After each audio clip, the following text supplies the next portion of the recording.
आपल्याला एकच काम करायचं, सगळ्या लोकांना सांगतो आणि ह्याला परत उचलायचं आणि सगळ्या लोकांना सांगतो आपल्याला काहीच करायचं नाही, आपल्याला माणसं वाचवायची नाही, आपल्याला धर्म वाचवायचा. हे शब्द हा देवाचा नाहीये, हा धर्माचा शब्द आणि आता आपल्याला माणसं वाचवायची नाही, आपल्याला धर्म वाचवायचा आहे. म्हणून भगवान शब्द समजतो तुमचं माझं वैयक्तिक दुश्मनी काही असेल धर्मासाठी आणि गावासाठी आपण एकत्रच पाहिजे.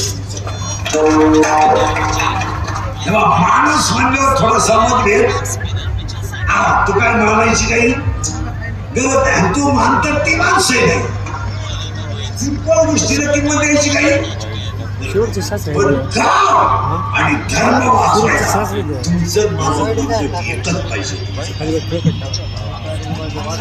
आणि हेच म्हणलं आयुष्यभर एकत्र राहिलं शिका. आता तुमच्या माझ्या तवड्यावरून आणि एकामध्ये